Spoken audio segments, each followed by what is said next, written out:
Asibonanga, asibonangu Mandela tina, lape kona, lape felicona. Asibonanga, asibonangu Mandela tina, lape kona, lape felicona. Asibonanga, asibonangu Mandela tina, lape kona, lape felicona. Hiti he wena, he wena, he wena, he wena nawe. Sofi kanini lasia kona. Hiti he wena, he wena, he wena, he wena nawe. Sofi kanini lasia kona. Asibonanga, asibonangu Mandela tina, lape kona, lape felicona. Asibonanga, asibonangu Mandela tina, lape kona, lape felicona. Oh, oh, ah.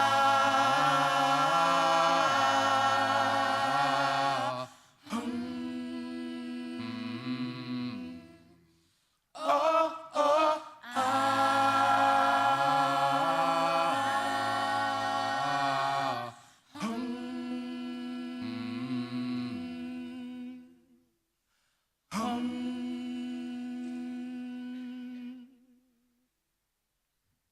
We are. Oh.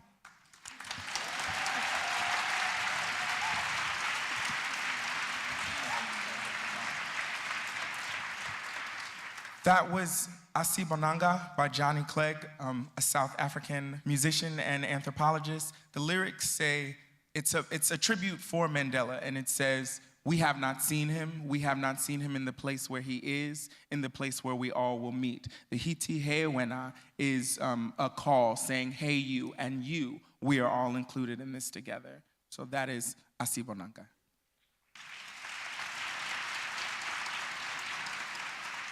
And we are Impact Repetory Theater, youth, artists, and activists. We have coined the phrase artivists. Once again, Impact Repetory Theater.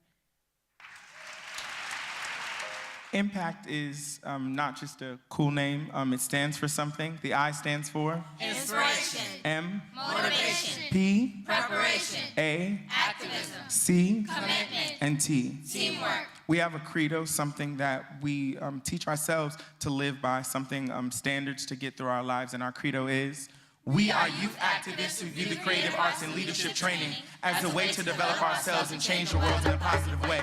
We believe that we must be the message that we bring through hard work, focus, discipline, unity, and the principles of SOS, safe space, outstanding effort, and service to our family, friends, and community.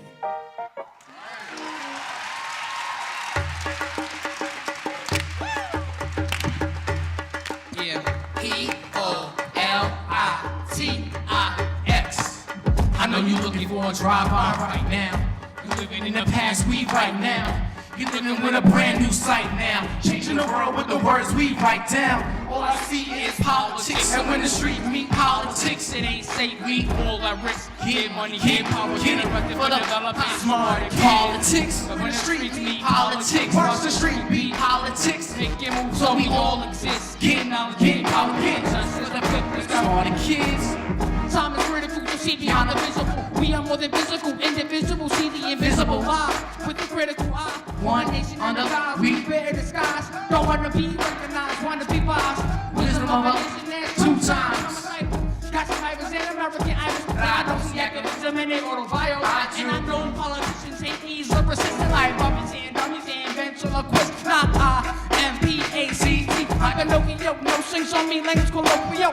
From the school of hard knocks, hip-hop Romeo. The flames like allergens, I'm all up in your bronchial. Yo, stand up, man up, pick your man up. Get ready for a change, throw your hands up. Politics on the street, same as the world. You rather give $1 bills or showing your peace on earth. You rather build your clientele and tell the truth we deserve.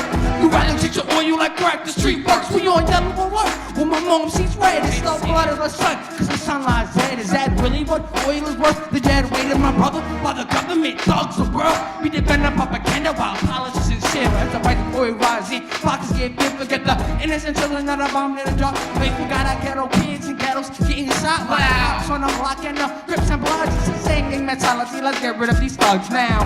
We can't change the world with a song, but as we change the world, watch the world sing along. Come on. All I see is politics. When the streets meet politics, it ain't safe. We all at risk. Get money, get power, get arrested for developing smarter kids. Politics. When the street meet politics, watch the street beat politics. Make it move so we all exist. Get knowledge, get power, get justice. I'll flip this car, rock shit, kid. Now politics will get you 15 for feeding your family. If you're from where I'm from, I know you understand. Politics got my stomach growling, doing foul things. Late night when I'm out trying to find me a beat. Now what I look like? Asking for handouts. Especially when the crack and the guns stay stashed in my man house. I'm looking at my father like he's not a real man. Like the family being broke wasn't part of the plan. There's no justice in this world for us. It's just us. When the revolution comes, we recruiting street soldiers. So don't get in between. Why? I'm something like a general going against the war of the machine. Black Panther mixed with thug passion, ready for war. Call me the notorious hip-hop Shakur. Ready to die while I'm rhyming in force. Put all eyes on me every time that I talk. Hey yo, I never leave the government alone, my truth. It's so we all wearing hoodies out of bulletproof. What? 50 cents in their pockets, got them. Dreaming of dollars, creating nightmares, so their dreams accomplished. Multiply what Eminem showed the focus. Get familiar with the rhythm, man, kill your opponents. There's a thin line between white men and being homeless. Believe me, see what you find. When you walk in the moment, I dance. I dance to that dance. Everybody do that dance. Impact, come on, I dance to that dance. Everybody do that dance. Hey, I dance to that dance. Everybody do that dance. Impact, come on, I dance to that dance. Everybody do that dance. I dance to that dance. Everybody do that dance. Impact, come on, I dance to that dance. Everybody do that dance. Impact, come on, I dance to that dance. Everybody do that dance. Impact, come on. I dance to that dance. Everybody, who are we? I said I am B-A-C-T. What? I am B-A-C-T. What? I am B-A-C-T. What? I am B-A-C-T. All I see is politics. When the street meet politics, it ain't safe. We all at risk. get money, get power, get arrested for developing politics. When the street meet Politics, rock the street beat politics. make it move So we all exist. Get knowledge, get power, get arrested for developing politics. I know you looking for a drive-by right now. You living in the past, we right now. You looking with a brand new sight now. Changing the world with the words we politics. Rah!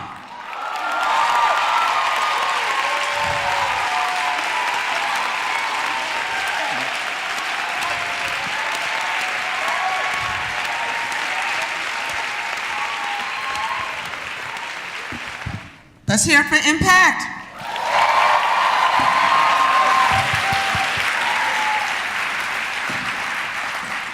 Good evening.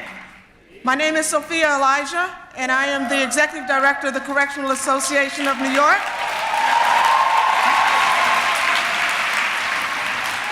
And amongst many things we're going to do is shut down Attica.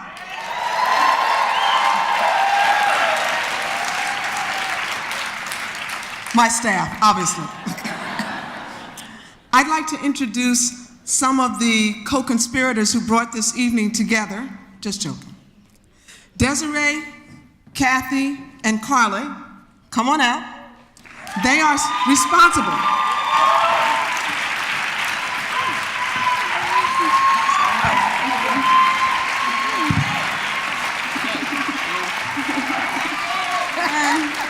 Good evening, everyone. On behalf of the Conference Planning Committee, we'd like to welcome you to the 4th Annual Beyond the Bars Conference. My name is Desiree Buchanan. I'm a second-year intern working with the Justice Initiative and one of the Criminal Justice co-chairs at Columbia School of Social Work. The Criminal Justice Caucus seeks to provide a way for students to address criminal justice issues and to bring awareness to the school and to the community. Through a wide variety of interdisciplinary events, we strive to raise consciousness and promote practice competencies that break through our current criminal justice system.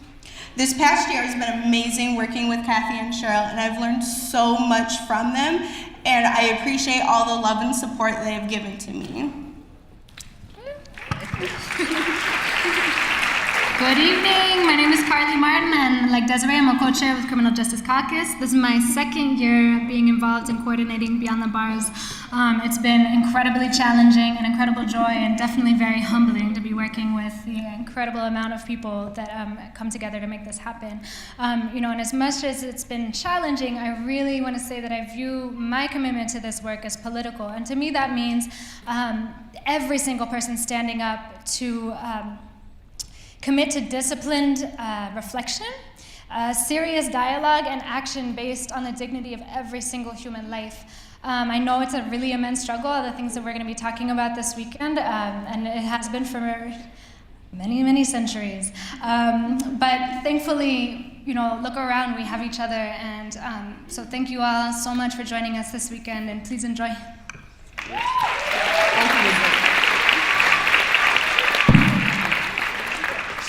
My name is Kathy Boudin,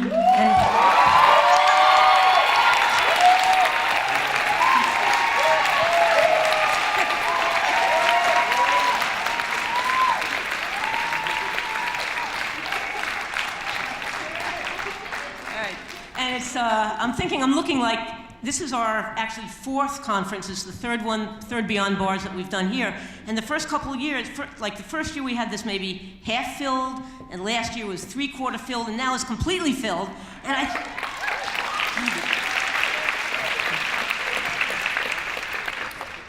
And I think that it's a reflection of the fact that there really is a movement growing, and that it's reflected by what's happening here tonight.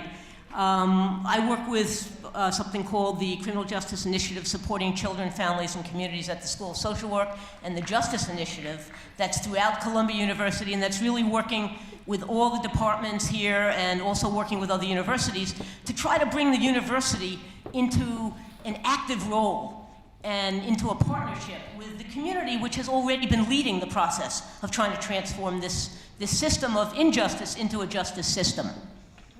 I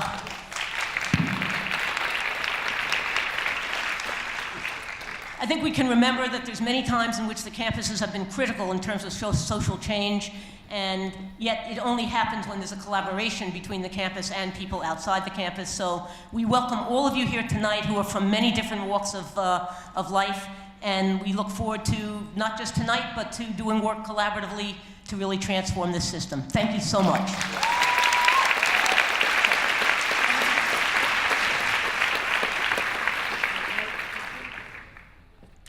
I was remiss. I'm supposed to explain to you that my job tonight is something called the Weaver.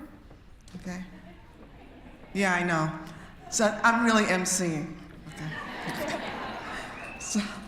So next I want to bring to you a dear friend, colleague, and brother I deeply respect, and I'm hoping he's going to come out here because I told him hurry up. Mikhail DeVoe. Mikhail, today. Thank you.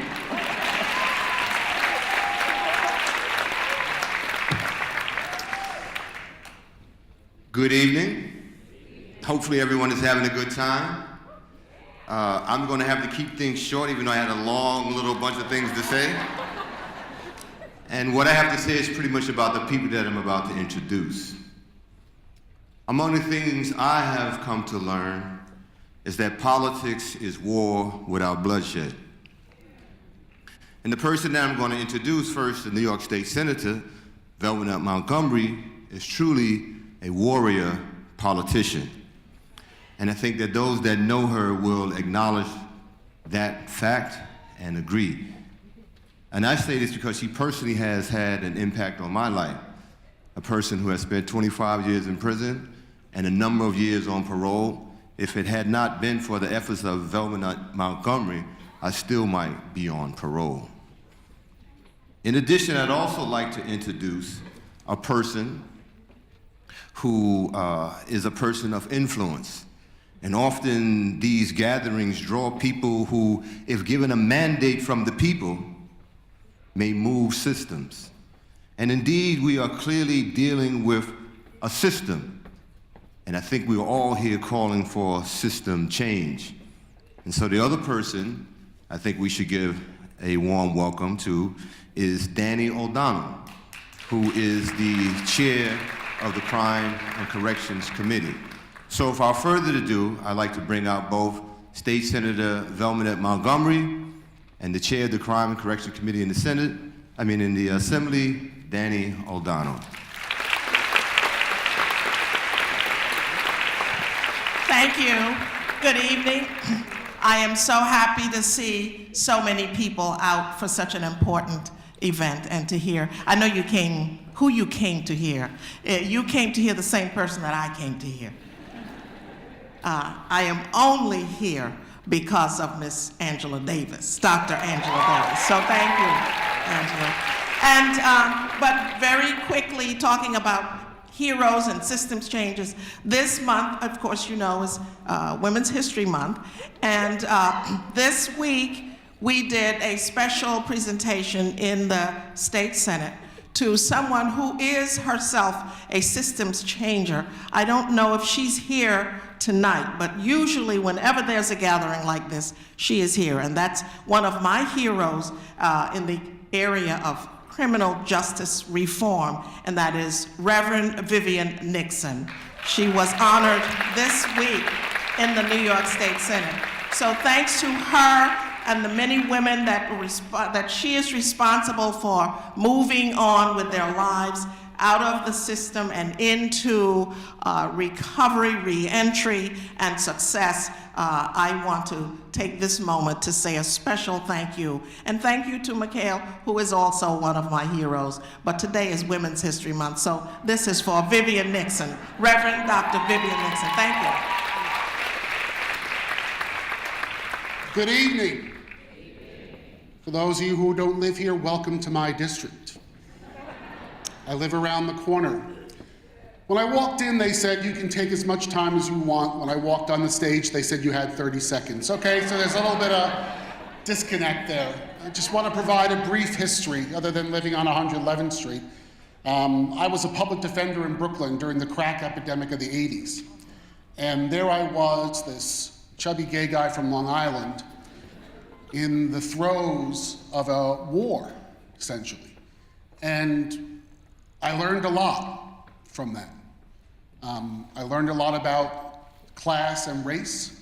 I learned a lot about the failures of systems. The criminal justice system is simply a system of last resort. It only comes into play when the health system, the mental health system, the education systems all have failed to work. I had many clients who couldn't read, could not read. It was a big thing then to be asked for your papers. I want my papers. It was a big thing that clients wanted. And one client was brave enough, after I gave them to him, to admit to me he couldn't read a word of it. Can you please read them to me? Fast forward, I get elected to represent this wonderful neighborhood, the upper left side of America, as I call it. And it's a wonderful place. It's 1/3 black, 1/3 brown, 1/3 white. The whites are primarily Jews. They elected an openly gay Irish Catholic guy. That's America, folks, right? We love that. So now, after a decade of service, I passed the gay marriage bill, I passed the dignity bill, did some other things. I was asked to chair the Corrections Committee. So for the last 12 months, I have chaired the Corrections Committee in the State Assembly. In that capacity, I have gone to a dozen state prisons and been to a dozen solitary confinement units. I've been to the human rights disaster that is known as Rikers Island. I've been there. Now, I was there many times as a lawyer with clients, but this time I came, this is the first time the Corrections Commissioner greeted me at the door. Of course, that was after they kept me waiting for an hour and a half to get in, but you know, things change slowly. So the two things that I want to say to you tonight is I'm sorry I cannot stay. At this time of year, we separate from our families. My husband's around the corner waiting for me to have dinner, and I haven't seen him in a week, so I'm going to go do that. But the bills that we have before us, many of which are my bills, are ones that can provide great change. I have a bill to raise the YO eligibility from 19 to 21. I have a bill that would say that if you're under 21, you can't be held in solitary confinement. How about that? And I have one of a number of bills that would raise the age of criminal responsibility. People don't understand that here in New York, our age of criminal responsibility is an embarrassment. And I lived it because I represented a 13-year-old girl who was accused of murder when I was at Legal Aid. And she's now out. She was convicted of manslaughter, not murder, thankfully. I had a little something to do with that.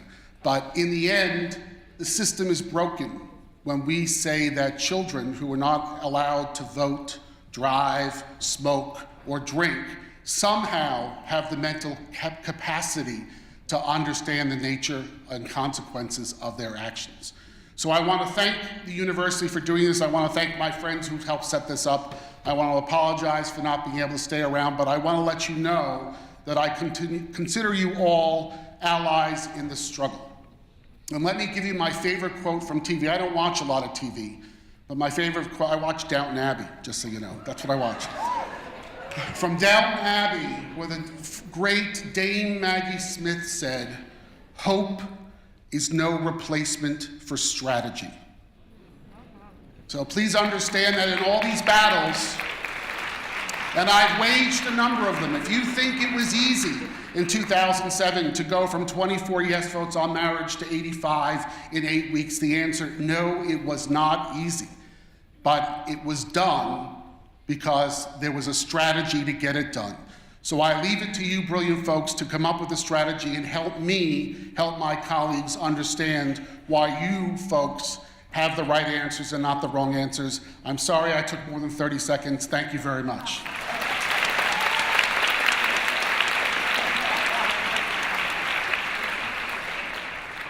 I now have the honor of introducing a young man who I first met, oh gosh, over 10 years ago, up at Harvard Law School, who came to me and said, "Professor Elijah, I want you to supervise an independent study that I want to do." And I said, "Well, honey, do you want to graduate from law school? Then maybe you don't want me to supervise your independent study." And he said, no, I'm sure that I want you to do it because I'm going to do my independent study about the plight of political prisoners in the United States. I said, okay, it's a wrap. You're definitely not graduating from law school. And he said, no, I'm absolutely certain, and I've been told that you are the person to come to. And so I, in that way, got to know a young man who at that time I didn't know was also a very talented entertainer and singer and just brilliant human being by the name of Bryonn Bain.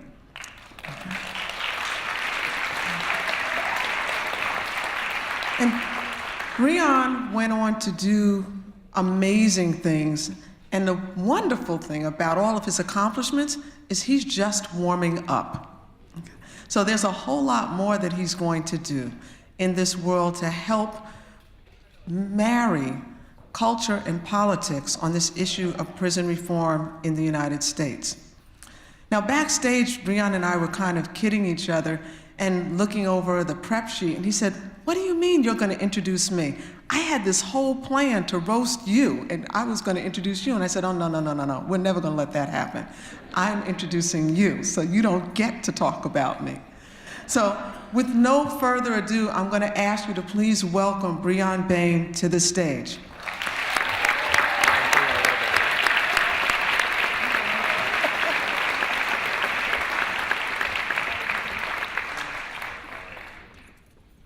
Dum dum da dum dum dum ba dum dum ba dum dum dum ba dum dum ba dum dum ba ba ba ba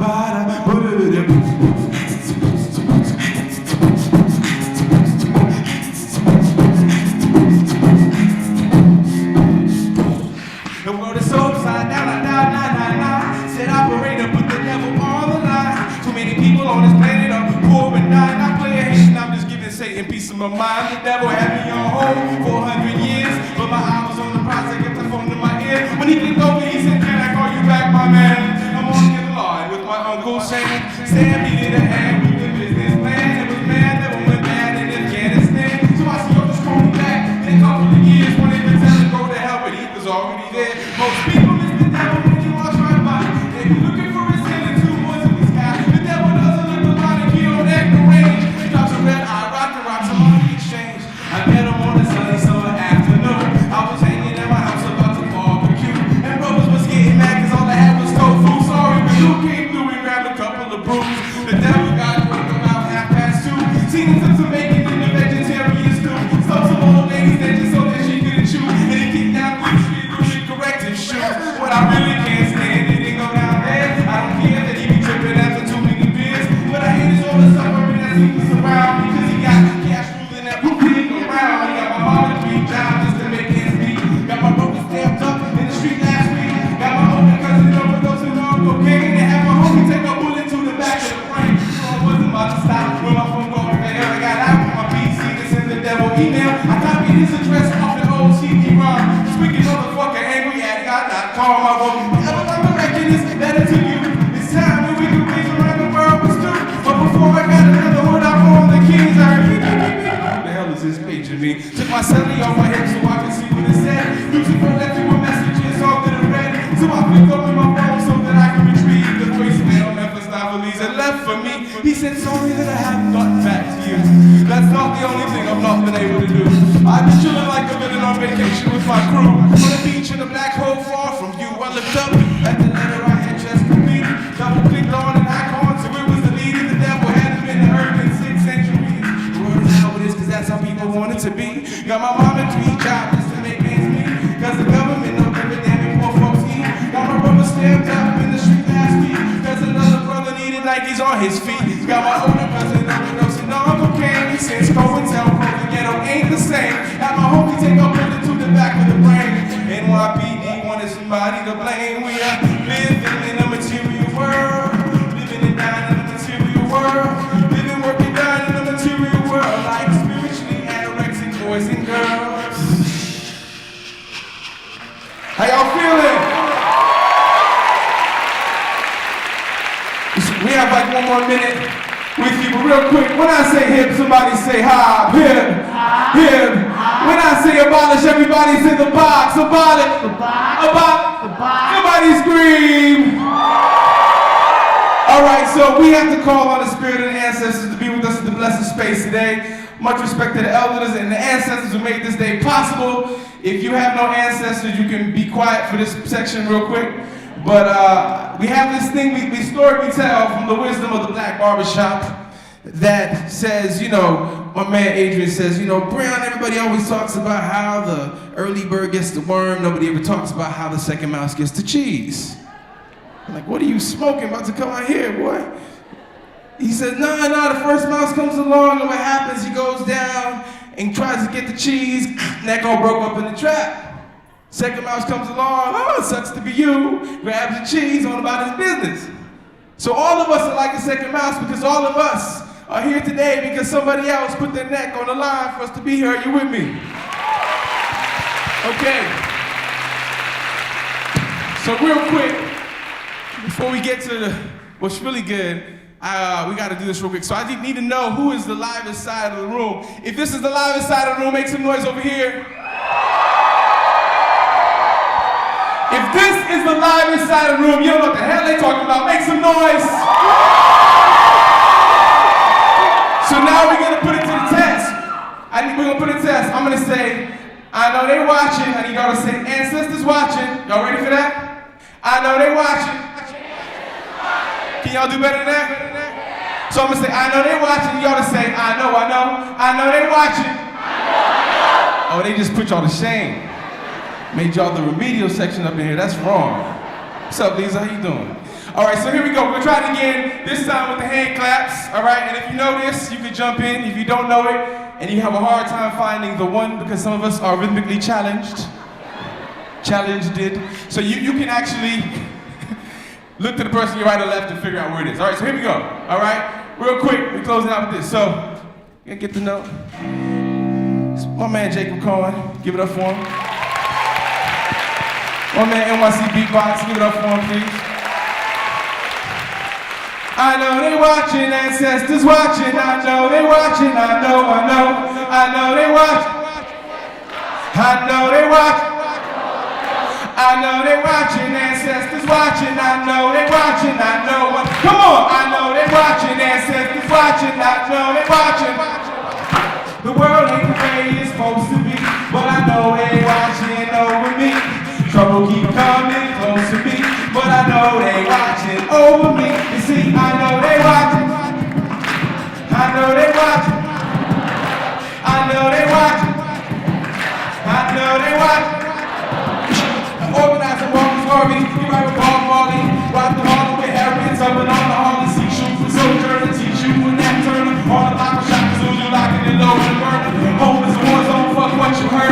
Police shoot the kid and go chill in the birds. Better the same brother used to serve and herb. Got the nerve to say, nigga got what he deserved. And then it's back on the ground, the whole system's fine. Storm the White House, all the time is now. I'm calling on the spirit and chain out from my mouth. Free the collar, queen, the single, bring Babylon down. The world ain't the way it's supposed to be, but I know they watching over me. Trouble keep coming close to me, but I know they watching over me because I know they watching. I know they watching. Together, I know they watching. Ancestors watching. I know they watching. I know. One more. I know they watching. Ancestors watching. I know they watching. I know. I know they watching. Ancestors watching. I know they watching.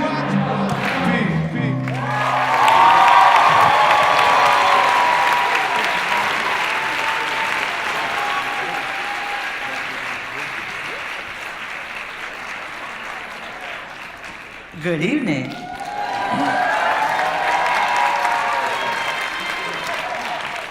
I'm going to start by reading the words from an individual who is currently incarcerated. We have a lot of folks in here who have been incarcerated, but we felt the need to just bring some words to people who are incarcerated today. So he says, everything and everyone who support us behind bars, we thank you all for caring.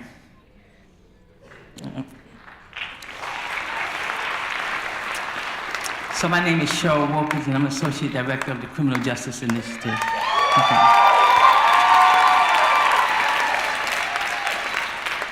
And they gave me the task of introducing Angela Davis. Don't be screaming, I'm scared to death. I mean, I'm standing here trying to figure out, how am I going to introduce Angela Davis? How am I going to do that? I was in prison for 8.5 years, and the voice of Angela was always with me, and she was always with all of us. I mean, I wouldn't work for industry because Angela said, no, that's prison slavery. No, don't do it. I wouldn't do it. So she fought my battles while I was in prison, and she's fighting them now, but I'm side by side fighting with you now, Angela. Thank you very much.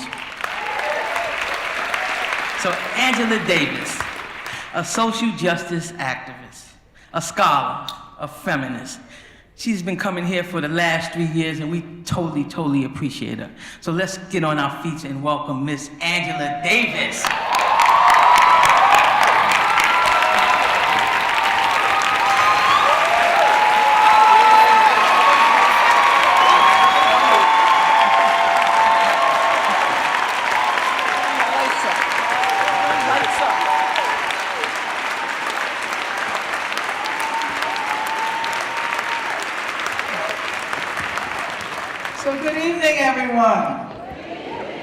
Let me tell you that it is really wonderful to be back at the Beyond the Bars conference here at Columbia University. This is the third conference I have attended. What about those of you in the audience? How many of you have attended at least one previous conference? All right. You may remember that at the first conference, the theme was remove the bars, take action. And at that conference, I felt sort of like a guest.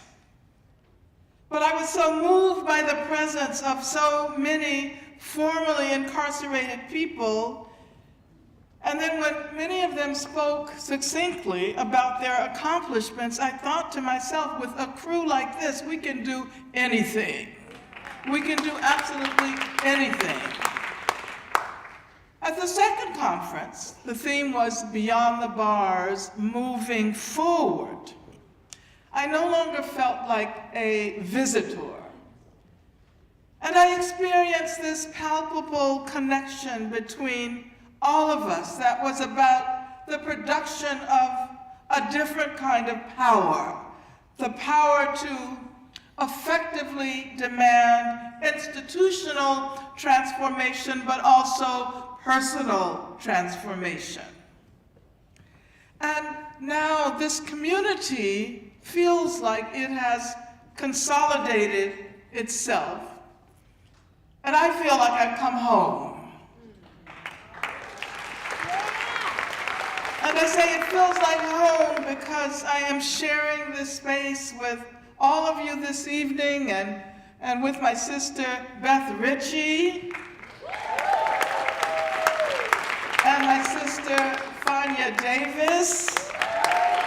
And by the way, we also share a mother and father. Tomorrow is International Women's Day. And so we come together this evening as people all over the world are preparing to celebrate the struggles and victories of working class women everywhere. I can tell you that I'm also very happy to be at this event, the 4th annual Beyond the Bars conference, because it is also a part of a week-long Scholar in Residence program at NYU that I've been doing. So it's really good to see NYU and Columbia collaborating, especially since it is collaboration in relation to prison abolition. So I would like to thank Mancha Diawara and Jaira Placide and the Institute for African American Affairs at NYU. And of course, thank you, Kathy Boudin, for all of your amazing work. And many of you know that in 2003, after more than 2 decades behind bars, Kathy was released. And if one does not even take into account the spectacular work she did while she was in prison, we can say that over the last decade, she has done more for people in prison, more for humanity in general than most people are able to do in an entire lifetime. So I want to thank Kathy and also Desiree and Carly and all of the other dedicated organizers of this conference. You always manage to find the right theme. You always manage to bring together the right people so that over the course of a weekend, we can create a powerful community of resistance whose capacity to bring about change will be evident long after the conference has adjourned. Breaking through. As those of us who have been involved in social justice movements for many years well know, sometimes it is essential for us to pause for a moment and take stock of our victories. Even if our victories are only partial victories, it is important to recognize that these partial victories are evidence of the collective power of our movements, evidence that our struggles are not an exercise in futility. Now, this is not to say that we want to rest on our laurels. On the contrary, victories, no matter how small they are, should serve as an impetus to push forward.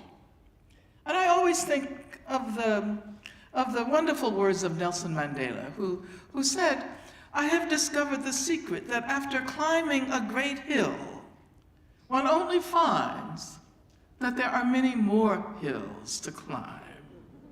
I have taken a moment here to rest, to steal a view of the glorious vista that surrounds me, to look back on the distance I have come. But I can only rest for a moment, for with freedom comes responsibilities, and I dare not linger, for my long walk is not ended. And so if finally Marshall Eddie Conway was released on March 5th after almost 44 years in prison,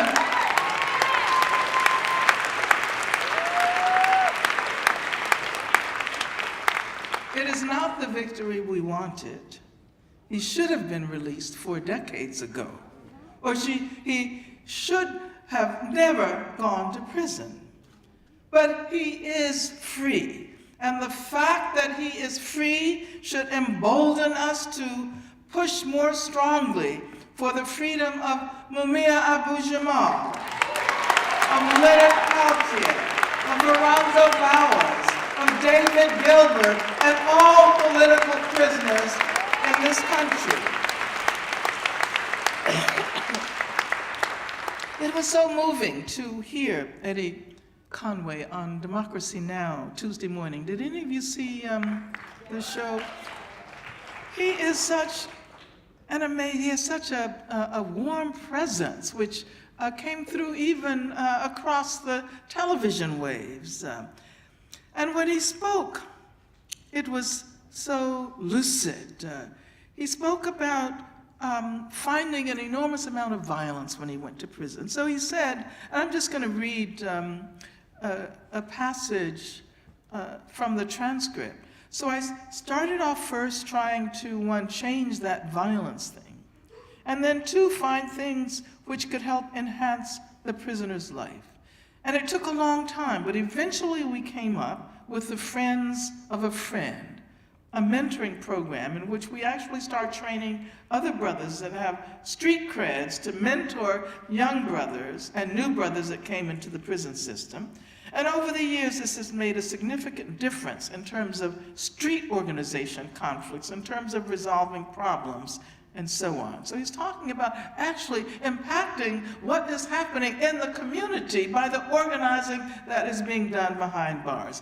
And so he went on to say, and it is those people now who are a resource that communities need to use.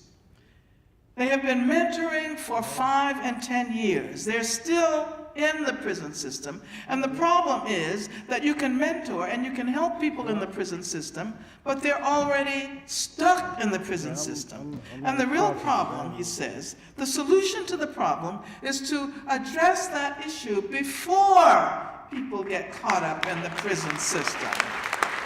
And that resource in the prison system, those mentors need to be in the community. They need to be working with young people before they get sucked into the prison system, because by that time it's too late. You can do good work on that side of the wall, but you really need to do the work to make the community safer on the other side. And I think that's one of the strongest arguments for abolition that we have.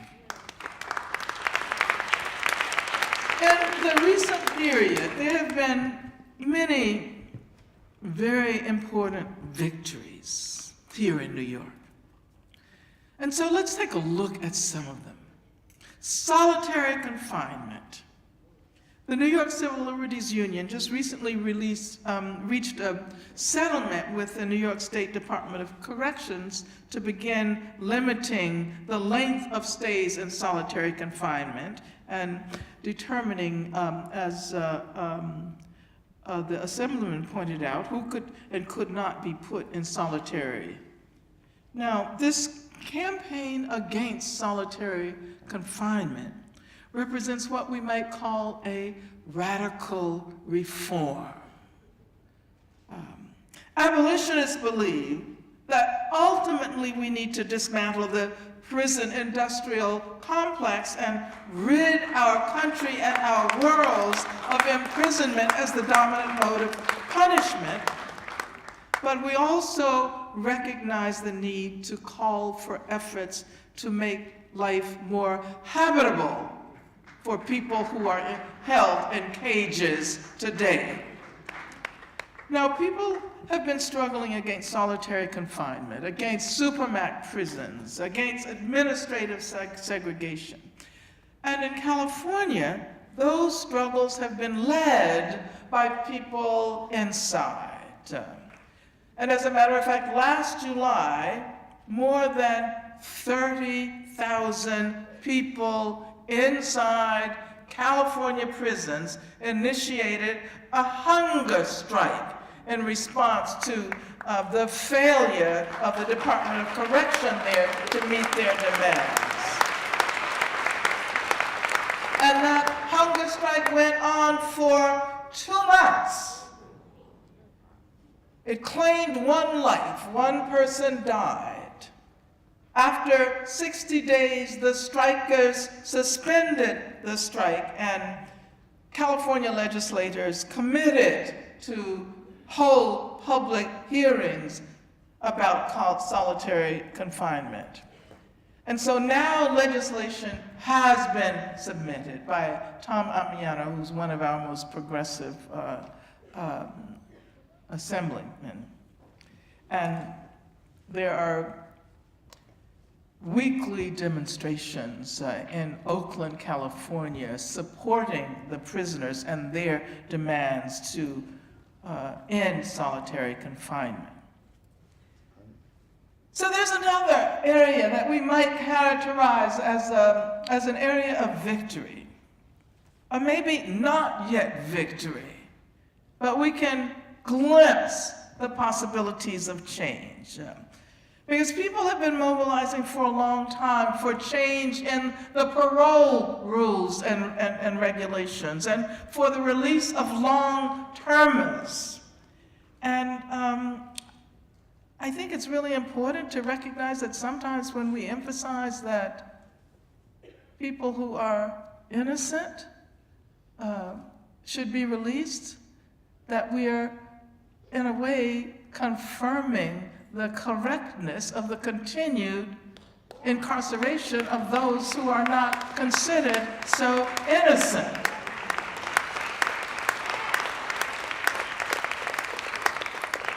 But innocence is socially constructed, if you want to put it that way. And so I think it's really important to continue to press for change in the parole board. And as a matter of fact, not very long ago, I read an editorial in the New York Times. It was called New York's Broken Parole System. And I think it was around the middle of February, maybe about 3 weeks ago in the New York Times. And of course, the release of Eddie Conway should give us hope, because we have not done well with so many long-termers who have not been released. We did not do well with respect to the release of Herman Wallace, who died almost immediately after he was released. And we did not do well with Marilyn Buck. And let us remember the power and the poetry she produced for our movements. But I know that there are organizations, there is RAP, Returning Aging People from Prison. And I think that some people from RAP may be in the house this evening. And so we see possibilities of victory there, and we have to continue to struggle. There have been important breakthroughs in the area of higher education in prison. And Let us recall the dismantling of education programs following the Clinton administration's recension of Pell Grants for prisons. Don't forget that it was the Democrats who did that. And of course, there have been many efforts to reinstitute degree programs in various prisons across the country, but it's a slow process. And so it's good that in this state, Governor Cuomo has announced that he will fund the establishment of higher education in 10 prisons in New York. I don't know why only 10 prisons, but 10 prisons. And as important as it is to acknowledge this victory, we have to go much further and call for public funding for all people in prison who want to have access to higher education. And we also have to make sure that once people are released, they're able to continue their education. Both here at Columbia and at NYU, student activists have been conducting an extremely important campaign to abolish the box. Abolish the box. And everybody knows what the box is. That question on the student application, have you ever been convicted of a felony? And of course, this is connected to the Ban the Box campaign with respect to job applications. At Columbia and other colleges, I know there's a campaign to disinvest money, funds that support private prisons and prison-related products. And I think this divestment campaign should be linked to other boycott and divestment efforts, such as the BDS campaign, which targets the occupation of Palestine. One of the major targets of the BDS campaign is a private security company that owns and operates prisons all over the world. But as a private security company, it has its tentacles in everything, including sexual assault centers in Britain, for example.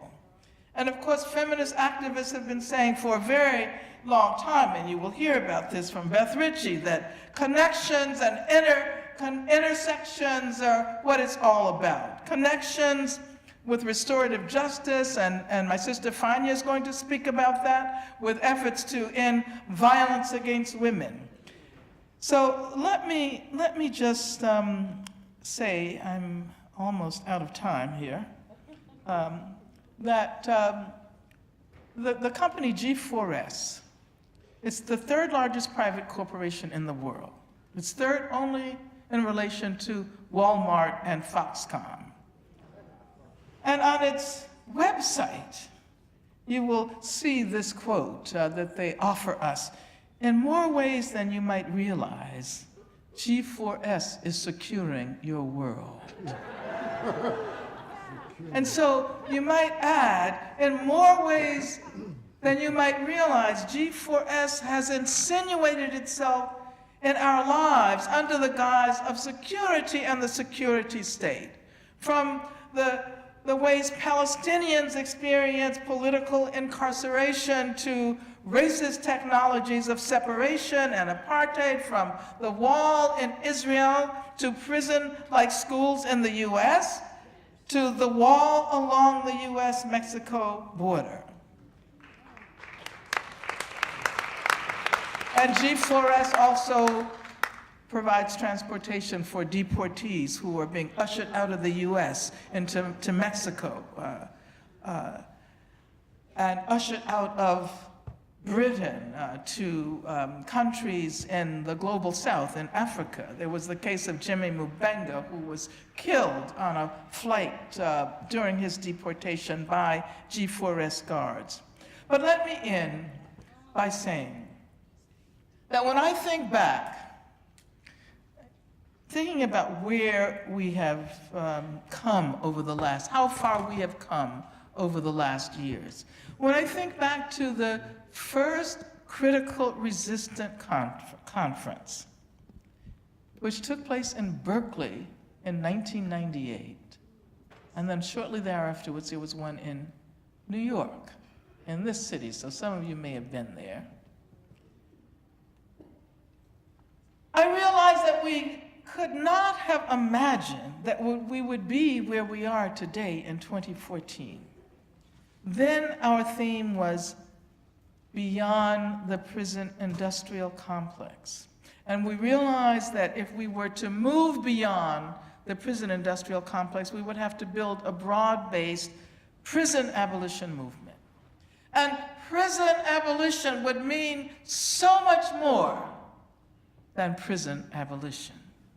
It would mean the abolition of gender policing. It would mean an end to sexism and homophobia, both inside and outside the walls. It would mean jobs and education and health care for all. It would mean an end to ableism, an end to assaults on immigrants, and an end to war and torture. It would mean radical reconstruction of our societies. It would mean a new world. Thank you.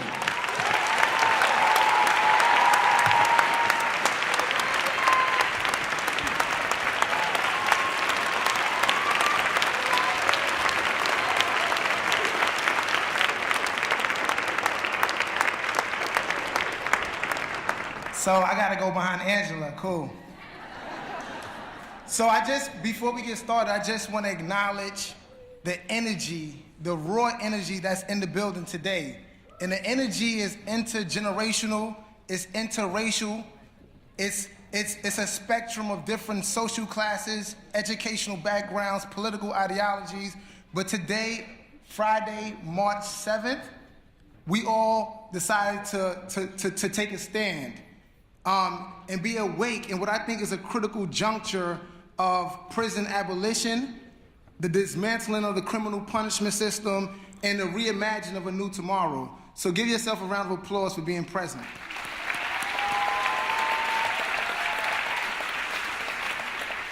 So before we introduce the next speaker, I just want to read a couple of lines from a person that's in prison who wanted to send us a message. This person said, "Your stand in solidarity for incarcerated people let us know that we are not forgotten. I also pray that upon my release, I can be one of those who stand at the Behind the Bars conference, and I thank you truly from my heart for making this stand."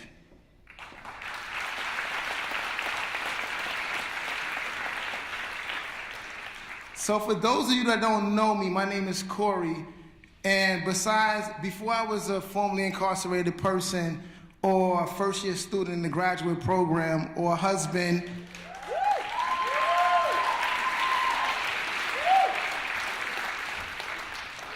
or co-founder of an organization, I was labeled an at-risk youth.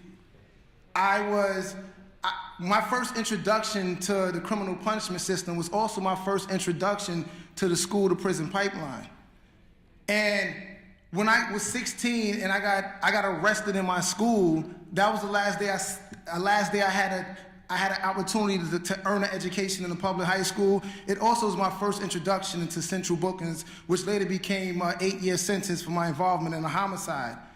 And the person that I'm going to introduce, when thinking of her work in Oakland around restorative justice and other alternatives to justice and punishment with young people in schools and the justice system, I wish she was in my life when I was 16. So let's welcome in Fania Davis, a civil rights trial lawyer for almost 27 years. She received her PhD in Indigenous Studies in 2003. And since then, she's been engaged in searching for alternatives to justice, other ways to heal. She's the founder and director of the Restorative Justice for Oakland, Oakland Youth. Without no further ado, let's welcome my sister, Fania Davis.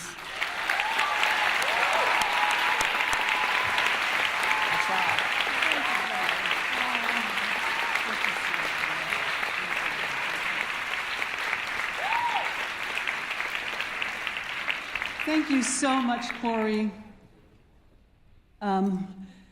And thank you all. Well, first, thank you to the organizers of this conference, Kathy, Cheryl, and the rest of the team.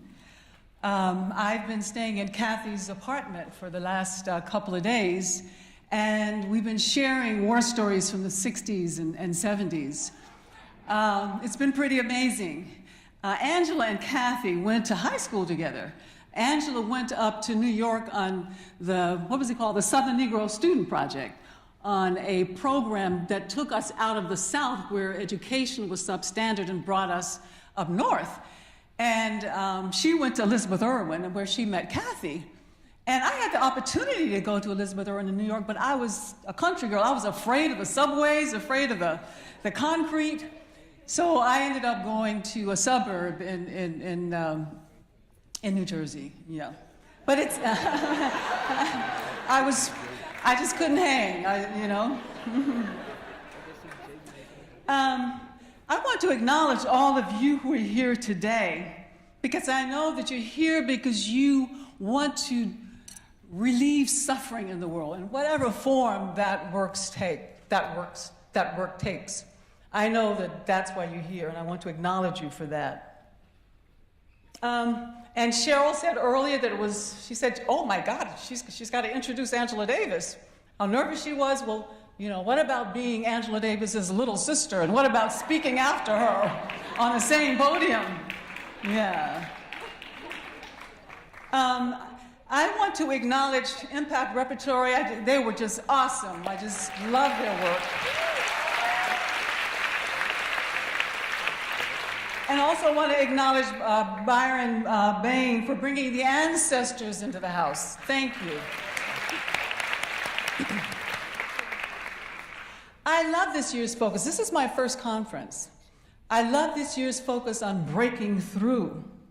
As I understand it, an important goal of what we're going to be doing this weekend is to envision, explore, and imagine a new kind of future for ourselves and the generations to come. We are here to conceive of and begin to birth alternative futures, alternatives to mass incarceration strategies.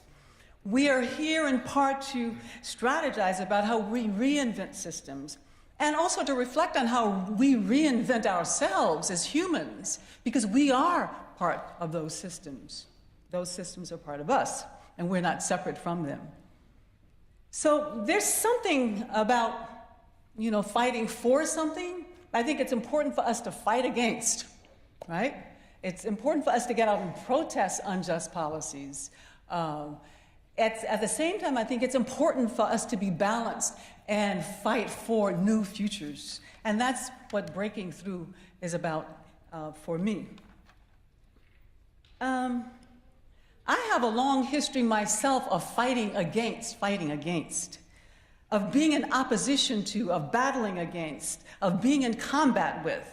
First of all, I was a trial lawyer for 30 years, a civil rights trial lawyer. And I was extensively trained in either or, good, bad, guilty, innocent, binary, and splitting ways of thinking and being present in the world. And of course, you lawyers out there, we know that on cross-examination, we are trained to demolish our enemies. And we are right, you know, and they are wrong.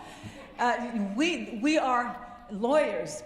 We are trained in these binary ways of thinking par excellence. But it's something that pervades the entire culture. Much earlier from my childhood, I've also followed the way of the warrior. Angela and I came of age, we were born and came of age in Birmingham, Alabama during the 50s and 60s when apartheid-like conditions prevailed. And two of my close friends were killed in the Birmingham Sunday School bombing in 1963. These conditions set me and my sister on a quest for social justice, following the way of the warrior. As a child, I was a civil rights activist, as a college student, an anti-racist activist, and then later a womanist standing against male chauvinism, an internationalist against imperialism, a socialist against the evils of capitalism, a black woman fighting to save my sister Angela from illegal lynching.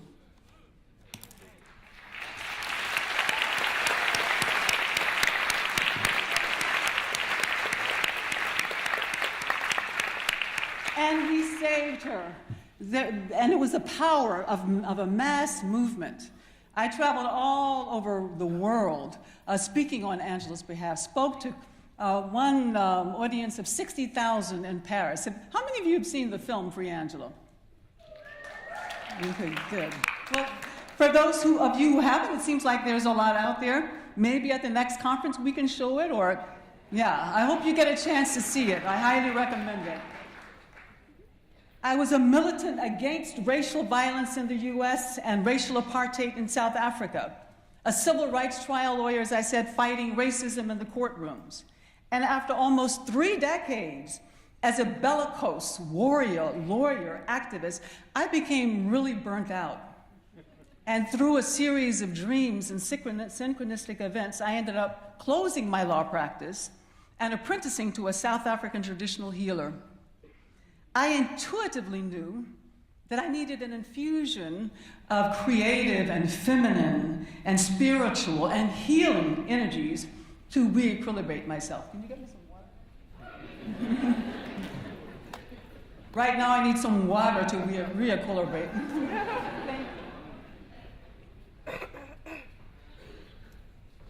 And then after coming home from Africa, I discovered restorative justice. It was an epiphany for me to behold this new paradigm of justice that was emerging on the historical stage.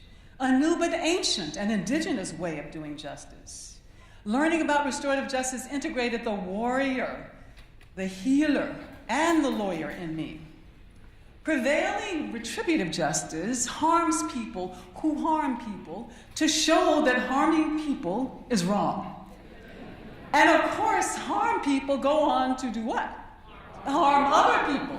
So what happens is we have this endless cycle of harm. Harm is replicated, harm metastasizes, and it pervades and saturates our culture. And that's a lot of what we're seeing today.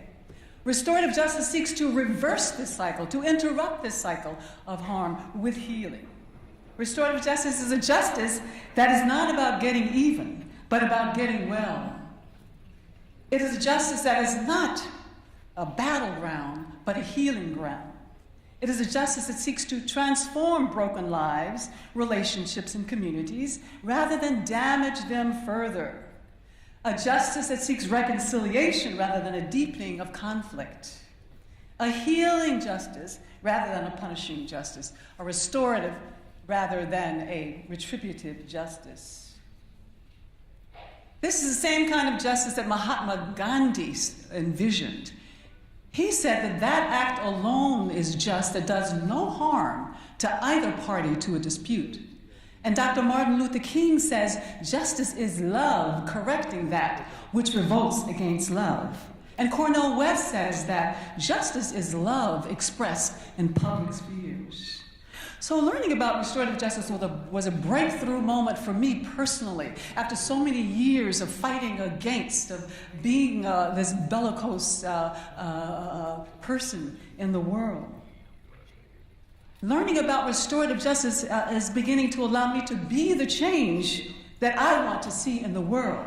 And as Impact Repetory said, we must be the message that we bring. I believe that's what we must be the message that we bring.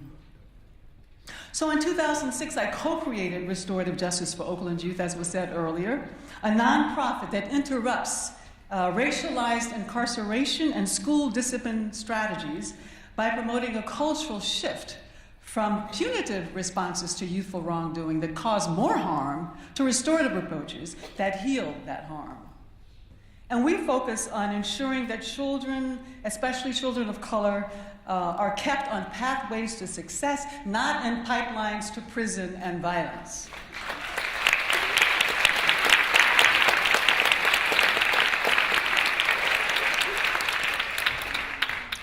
We urgently need alternatives to exclusionary, disciplinary discipline. Based on the most comprehensive analysis of school discipline research to date by the UCLA Civil Rights Project, higher suspending schools do more harm than good. They do not keep schools safe, they make schools less safe. Even the kids who are not disciplined are hurt by high suspending schools.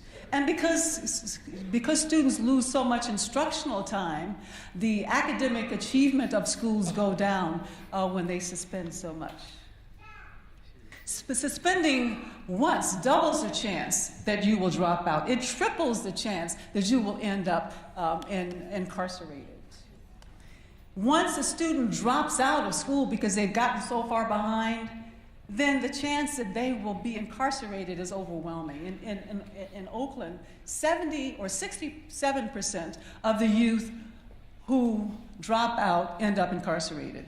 And we know that 75% of all inmates nationally are high school dropouts. So keeping kids in school is the greatest protective factor against incarceration and violence. So what we're doing,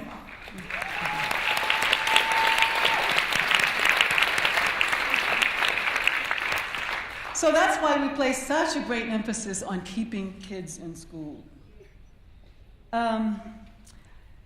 Today, the suspension rates are just crazy. It kind of parallels what we've seen since the 70s with the rise of the prison industrial complex. Today's suspension rates are much higher, and that black kids are 11 times more likely to be suspended, or the increase in the rate of suspension for black kids is 11 times greater than it was for white kids over the last 20 years. I think our mother would be very, very upset. Our mother was a teacher, and she emphasized education. We all, 4 children, had perfect attendance. Even when we were sick, my mother sent us to school. Yeah. She was a great believer in education. It had a lot to do with her own background. And if she like many black people, believed that education was opened up opportunity for African Americans, and that was the key to liberation. But today, schools are becoming engines of inequality and pathways to prison.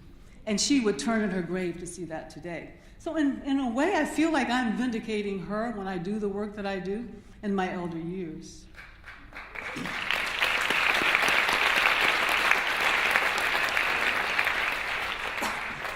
So let me tell you just a little bit before I close about the work that we're doing in Oakland. In 2006, we started a middle school pilot, a restorative justice whole school pilot. It was successful in reducing suspension rates by 87%. It completely eliminated violence. There's a great story. There was a kid a couple of blocks away from the school fighting with another kid. A parent saw him and hauled them both into the restorative justice room at the school. And the kid complained, "We can't fight in school, and now we can't even fight in the neighborhood." That's right. So we completely eliminated violence. We also saw a 75-point increase in standardized test scores. We saw a reduction in attrition rates, I think an elimination of attrition rates of teachers, because the school became a place where teachers wanted to teach. So those successes got the attention of the whole school district. Within a couple of years, the school board adopted restorative justice as official policy system-wide.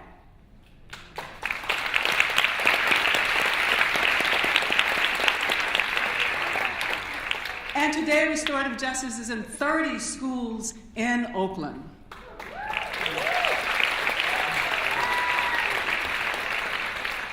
In 1 year, suspension rates in the whole district, school district, fell by 50%. There was a reduction of lost instructional days for black youth at the rate of 75%. So we are beginning to reduce racial disparity. And in one of the second pilot schools that Restorative Justice for Oakland Youth is doing, we've completely eliminated fighting. There have been no suspensions at all this year, no fights at all this year, no racial disparity, obviously, when you're not suspending anymore. Yeah.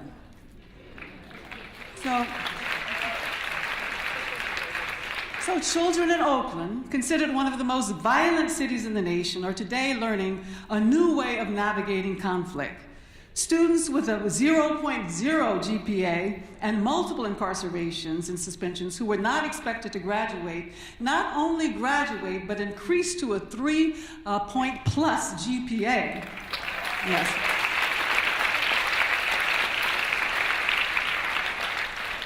And in the last 2 years, 2 of them were honored as class valedictorians.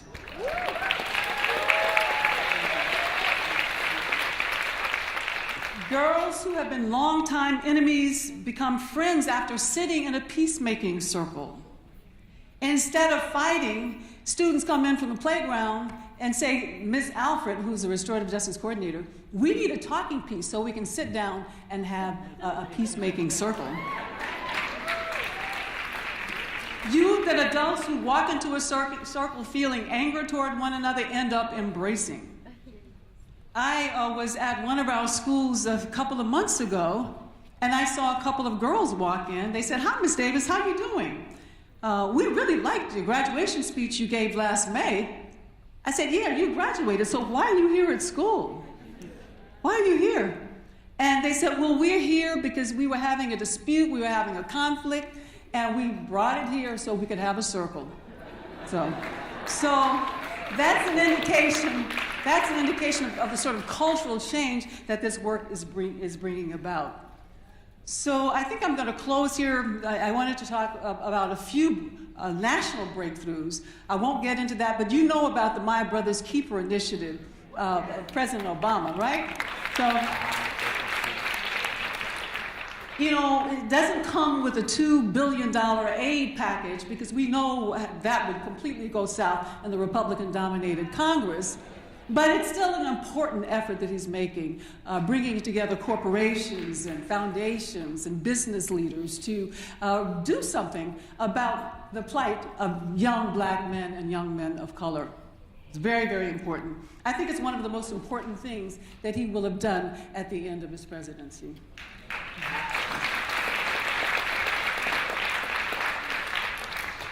So, in closing, by the way, that initiative was inspired by Trayvon Martin's and Jordan Davis's death in large part. So in just 40 years, restorative justice has become a rapidly growing social movement. Not only in Oakland, where we're also using restorative justice to keep kids out of jail. It's working. I don't know if you know that in New Zealand, they're shutting down youth detention facilities because they made the whole juvenile system restorative. So that's a model. That's the model that we're looking at in Oakland, and we've got a pilot program going in the juvenile justice system that's going quite well. So the movement is growing. It's an international movement, and I'm feeling really good about being a part of this movement. And I think that, well, as Charlene Spretnak says, she's a cultural historian, the ultimate cause of interspecies and intraspecies disaster is the massive denial of our inherent interrelatedness, I believe that restorative justice is the loom that is reweaving our bonds of interrelatedness as human beings. And I believe that it will help light our way into a perilous future. Thank you.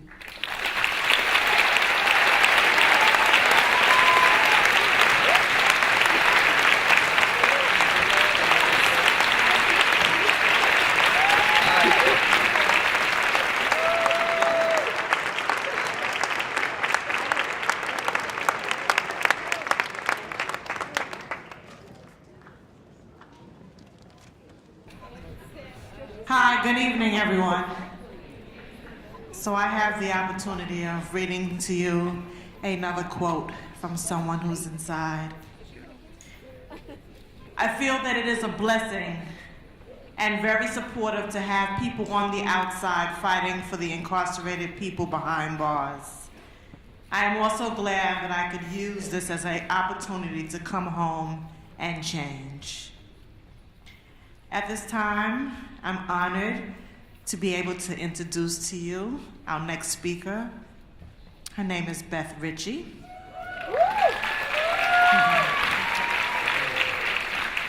My name is Sharon Richardson, and I'm honored because I'm a victim of domestic violence. And through people like Beth Richie and Sister Mary Nerney, I was able to overcome and come home after doing 20 years in prison and get my life in order and move forward.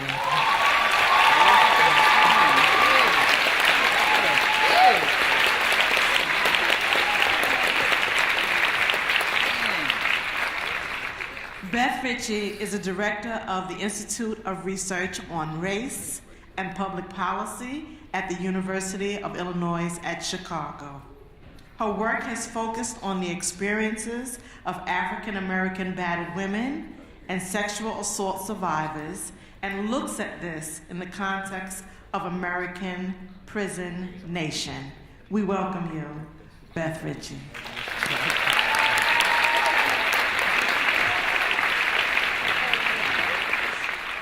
Thank you, Sharon, for introducing me, but more for standing so strong and proud and brave in your struggle to survive the violence and survive the violence. And by that I mean survive the violence that you experienced and then the violence of incarceration. Breaking through beyond the bars to prison abolition. I'm thrilled to be part of this event this evening and tomorrow to talk about breaking through beyond the bars to prison abolition. You can imagine how I feel sitting with the Davis sisters and feeling the power of their work, the power of your work, and the power of the words that were read from the people who are still incarcerated and the hundreds of thousands of people that they represent.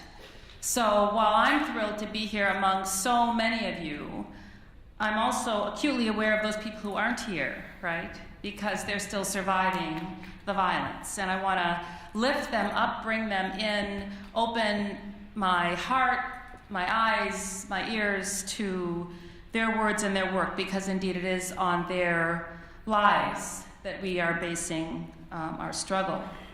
I want to say, of course, and a special thank you to Kathy Boudin, to Desiree, to Carly, to all of the people who have put this amazing event together, the tireless activists and advocates who are here in this room, many of whom have been tremendous inspirations to me.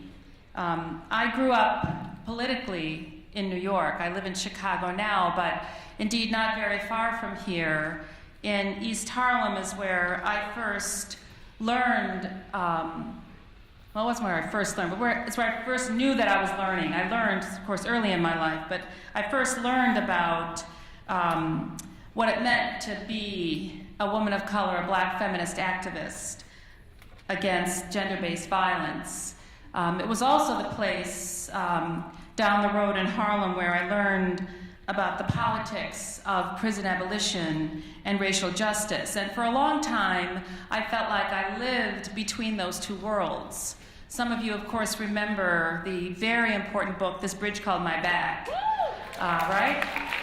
I felt like I was sort of living this bridge called my back as I used to move from my work in East Harlem to working on issues of racial justice and economic justice and food justice and environmental justice, traveling downtown to Manhattan, where there was a group of predominantly white women beginning to respond to the problem of gender violence and all of its forms. And then I would take the number 6 train back uptown and talk about racial justice, and take the train downtown and talk about gender justice. It really felt like this bridge called my back, riding the train in Manhattan, because there was no place where the politics of racial and gender justice were aligned except in the lives of the women of color who were struggling to save our lives during the buildup of a prison nation.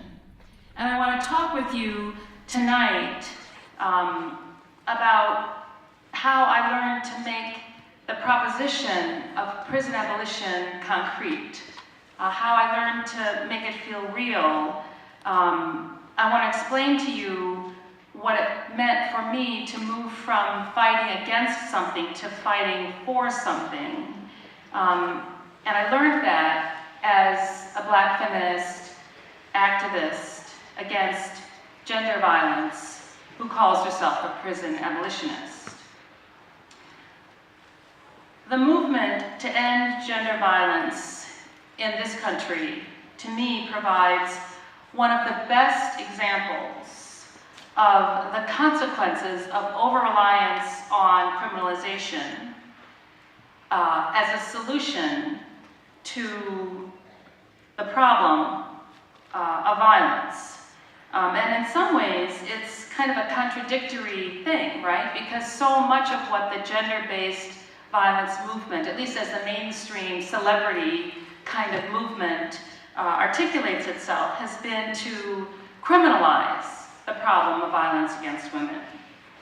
And I want to stand today humbly representing, I hope, hundreds of thousands of other women of color around the country, around the world, who want to stand to end gender-based violence from the perspective of prison abolition, even though there's serious pressure not to do so. And what I mean by that is it's a kind of unusual position to occupy, because the mainstream feminist movement to end gender-based violence is very closely aligned with the movement to build up the prison nation in this country. And prison abolition, of course, attempts to interrupt that.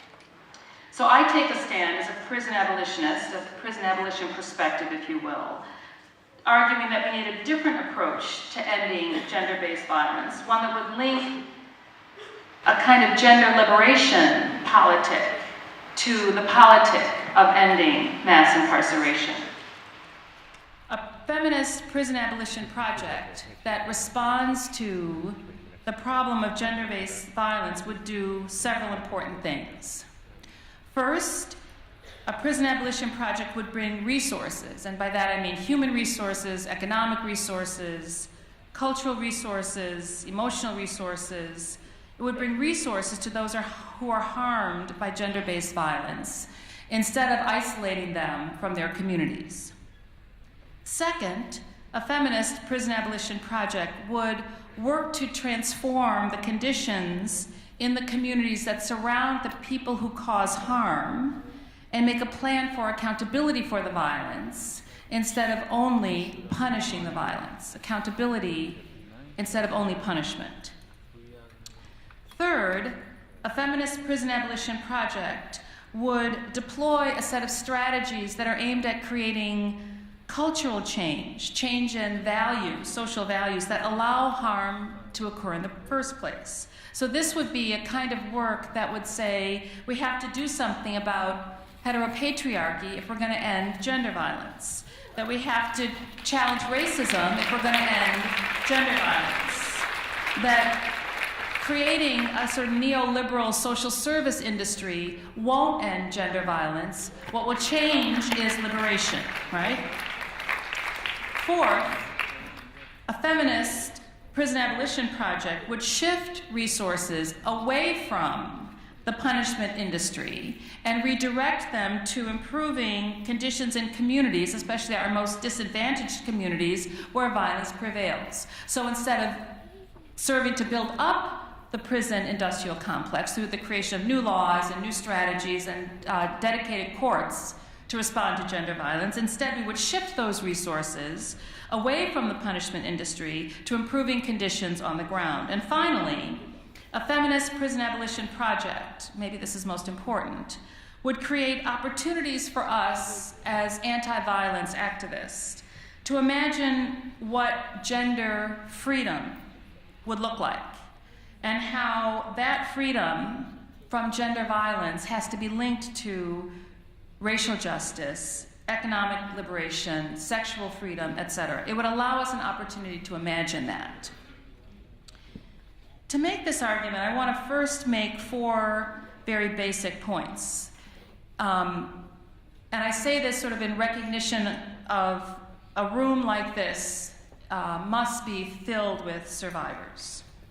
So it's important to affirm that hundreds of thousands of women and non-gender conforming people are hurt by violence every year. And when I say hurt by violence, I mean a range of harms. Physical assaults, emotional degradation, sexual abuses, harassments, threats, stalking, withholding food, withholding medicine, withholding money, depriving people of sleep, depriving people of contact with families, of opportunities to work or go to school, and a kind of social marginalization that accompanies all of that. Disregard for human dignity. And all of that vulnerability leads to more and more and more violence. It also includes state violence.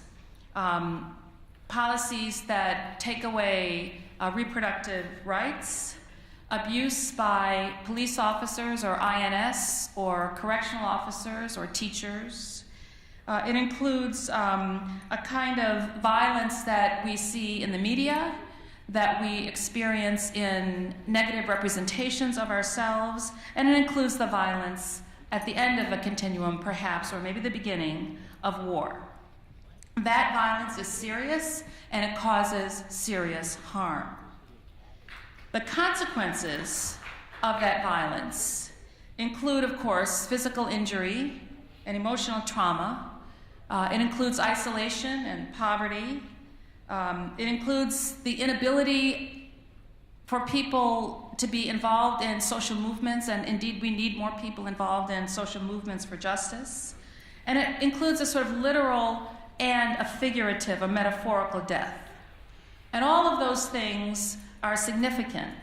I want to argue for this discussion that one of the consequences of gender violence is how it also leads to incarceration. So stay with me for this point for a moment, because it's a paradoxical one. One of the reasons that gender violence, in my view, is such a good example of why we need to come up with alternatives to using the criminal legal system and adopt a prison abolition perspective. One of the reasons that we have to do that so urgently is because instead of reducing violence, using criminalization to respond to violence only makes it worse. It complicates it. It means that for some people who threaten dominant notions of what maleness is or what normative sexuality is, those people, meaning queer people, strong women, young women who choose not to align with one relationship at any given time, anyone who sort of steps outside of the norm, are criminalized, especially they're criminalized if they experience gender violence. So that's point number one. Gender violence is a serious problem, and it's made worse. It's made worse by our reliance on the criminal legal system. A second point is that the work to end gender violence has been complicated by this over-reliance on the carceral state. Now, it is important to say, again, I told you I grew up here working against violence, gender violence, and I understand that there are some benefits to some women who experience gender violence because of our relationship with the criminal legal system. We have increased surveillance mechanisms and stiffer penalties for law breaking. We have specialized trainings of law enforcement officials. We have intervention strategies that are tied to bring the heavy weight of the punishment industry along with it. We have increase in public consciousness, and we have more laws outlawing criminal violence and legislation that supports those laws. But there are also negative consequences for some survivors of gender-based violence because of our alignment as an anti-violence movement with the criminal legal system. We have rules and regulations about who can and can't use services, like if you have a felony background, for example.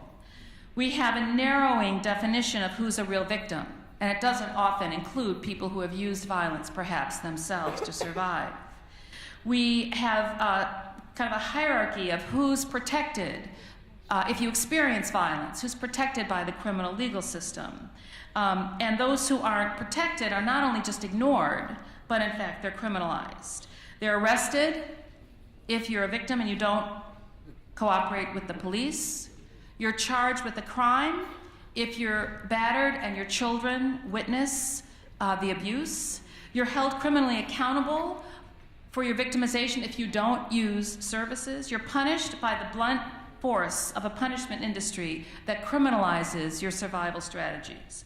These are strategies that the anti-violence movement has used, which has actually led to increased violence, increased gender-based violence for some survivors. 20 years later, I think we have to feel ashamed. We should have listened when Audre Lorde told us, the master's tools will never dismantle the master's house.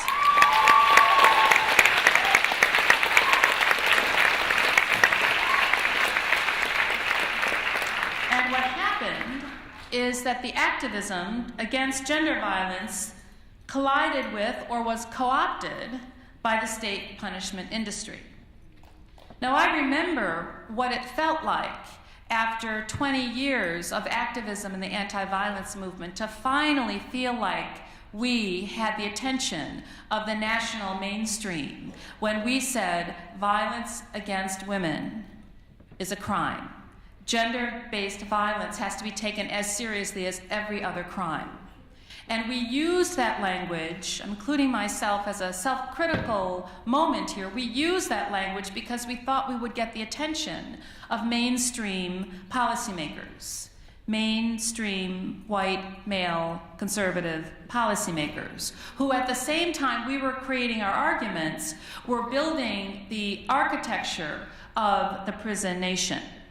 The prison nation that cages 2 million people and has 5 million other people under its surveillance, that keeps people in increasingly harsher conditions of confinement, farther away from their homes, for very minor violations of laws that they create, new laws, expanding laws, in an industry that benefits powerful elites.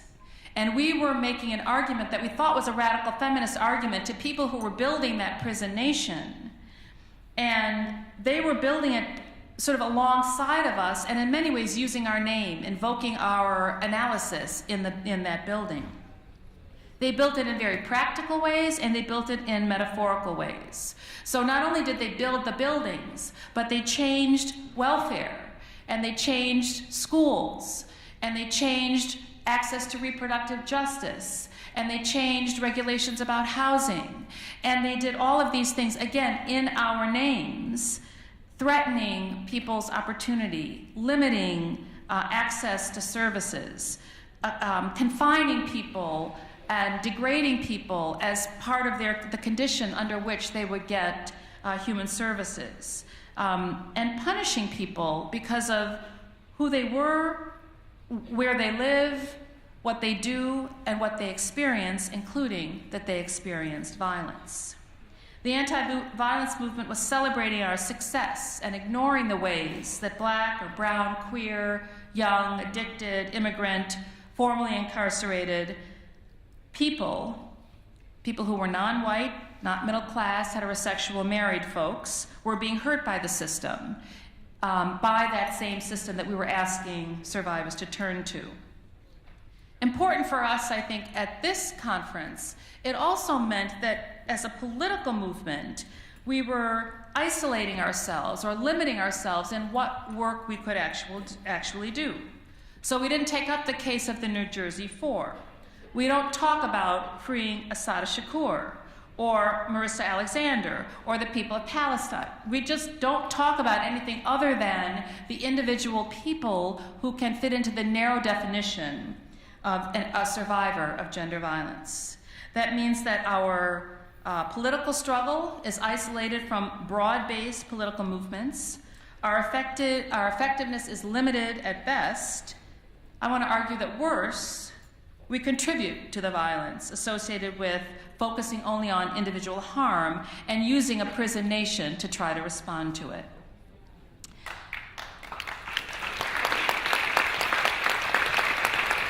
And so my final point, and maybe this is the good news or the lessons learned or the opportunity, I hope it will be sort of a case in point that you'll take to your discussions tomorrow and beyond, is that we need to be self-critical about what we have done in the name of working for justice that has actually caused harm.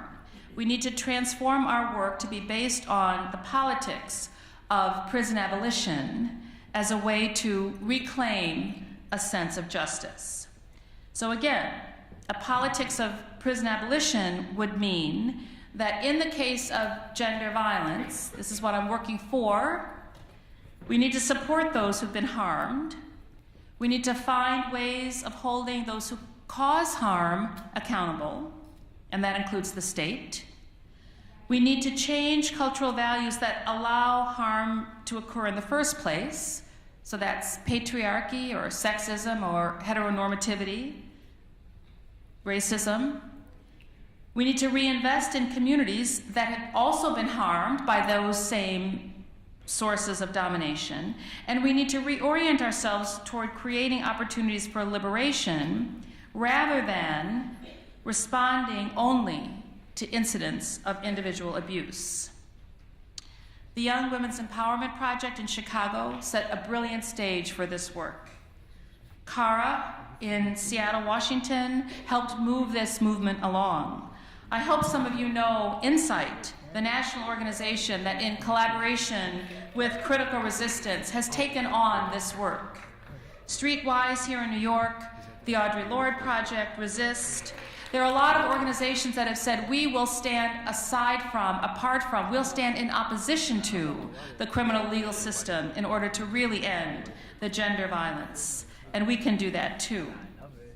I raise these examples not because these are organizations that have necessarily figured it out, but rather these are organizations that have said we have to stand back and say, what have we done to contribute to the violence in a prison nation? Even if we did it because we were naive, thinking that it would end gender violence.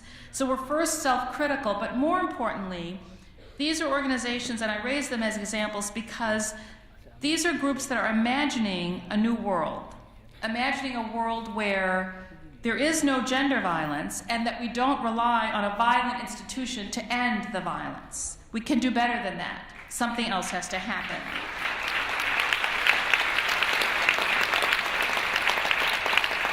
And I believe that if we can do it in the movement to end gender violence, as women of color activists, feminists, led by us, defined by us, and we can claim space as prison abolitionists, I think we can do justice work that will lead to real and fundamental change that doesn't use the master's tools to try to create that change. We can divest from the carceral state as anti-violence activists, do something different in our homes, in our neighborhoods, in our schools, in our religious organizations, around our kitchen tables. We can resist co-optation by that prison nation that has used our name to invoke a kind of violence that it uses itself. And we can imagine a different kind of world based on an abolition politic that Angela has taught us so much about. We were taught about that abolition politic and listening to women's voices about the violence and trying to merge those, the analysis and the real life situation by lots of people who I know are in this room, and by those who aren't, including those who are still locked up, whether they're locked up in abusive relationships or whether they're locked up in prisons.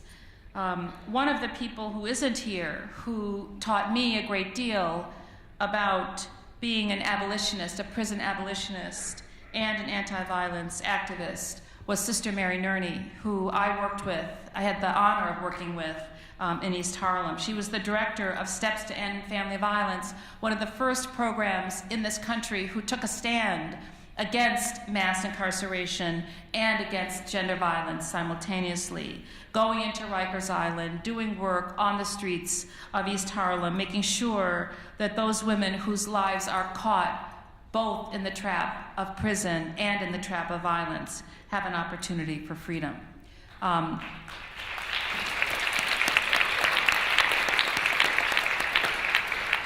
I lift up with great appreciation, great honor, the women who, like Sister Mary Nerney, have paved a way for our freedom.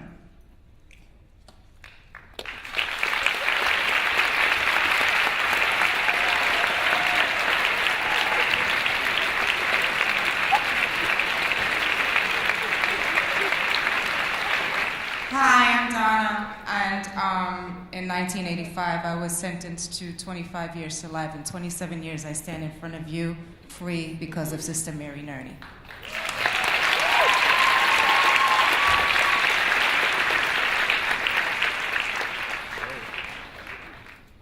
Okay, is everybody ready? Everybody awake? Okay, we're going to have another performance by Bryonn Bain. Are you ready? Okay, let's put our hands together and welcome Bryonn back to the stage. Check, mic check, 1, 2. How y'all feeling? Peace, family. So, I just want to say, first of all, thank you to Sophia Elijah, who came to get me out of jail. Thank you, I love you. I want to say thank you to Kathy Boudin and Jamal Joseph, who work around the clock with Sophia to keep me out of jail. I love them dearly. Big shout out to Corrections Association, Center for New Leadership, Truth Worker Collective. Kathy asked me to do this piece as a closer, and but I want to acknowledge the person in the room who's my favorite revolutionary in the whole world, my 12-year-old son, Abednego Shabazz. You know what I'm saying? Yeah. Who just directed his first music video. Look for it. It's called Got Things. It'll be on lyricsfromlockdown.com about Palestinian apartheid and the end of the prison industrial complex in Palestine. Free Palestine.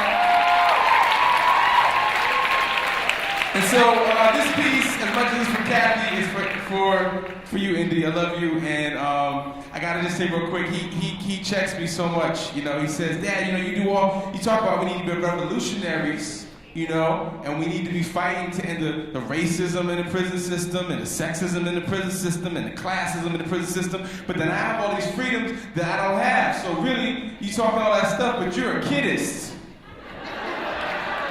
And you're practicing kidism. I was like, damn, what do I say to that? You know? So this is for the hope that I have, that we can challenge ourselves to do better with all of the isms that we're implicated in. All right. And do I have a mic stand? Possibly. I was hoping my crew was gonna come and bless me, you know what I'm saying? Y'all wanna see a little more NYC beatbox? A little more Jacob Cohen on the cello?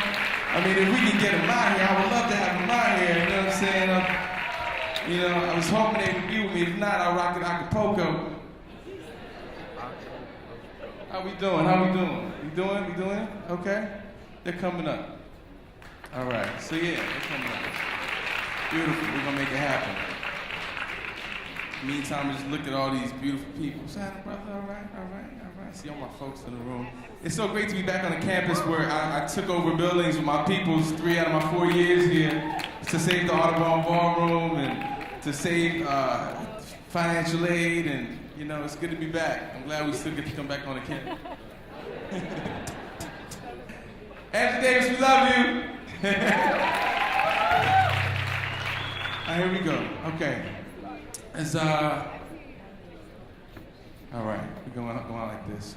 For the hope and the strategies that we need to have to move forward.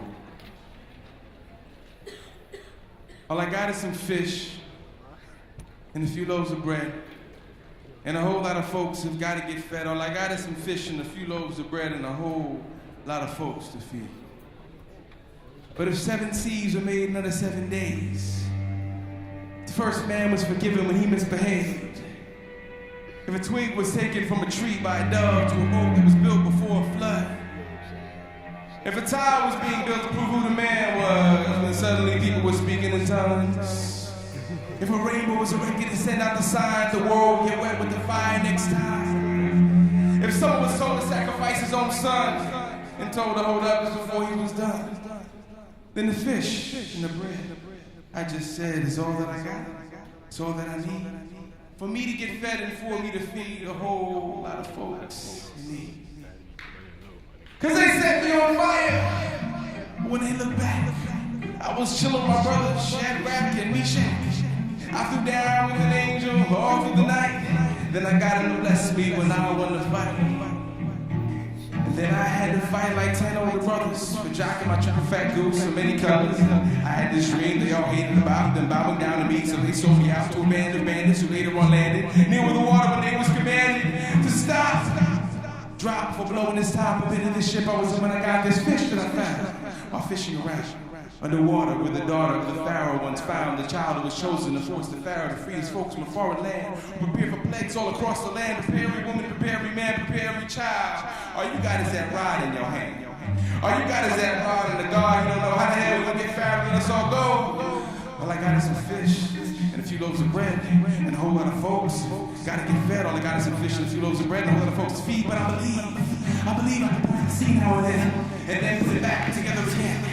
I believe I can kill any giant dead if I believe in my heart. I'm busting upside the head, but I still had the stroke from the sling. I was clean the boy to a crown. Back when we were kings, back when we were able to see prophecy. Says the waiter's gonna save you, son. Just jump in the sea. My whole crew was no hope, she received immaculately. And the good thing is that means something even God can be. We can heal the sick, we can make some blind see. Miracles wasn't coming motivated like the medical industry. We believe in believing, so I believe in belief. And I believe faith can come in the night like a thief and knock on each uncertainties teeth and take away all the British belief with the faith for Pharaoh and slavery. Tell me it's about time my people was free.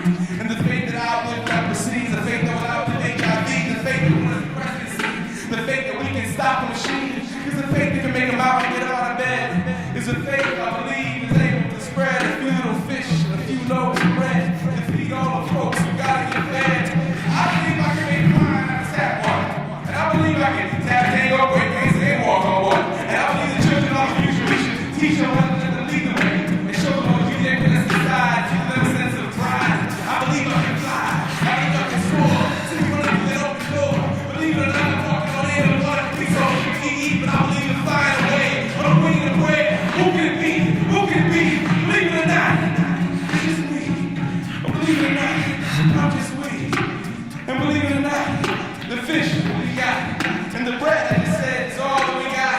It's all that we need for us to get fed and for us to feed a whole lot of folks in need. Thank you. Peace. Jacob Cohen.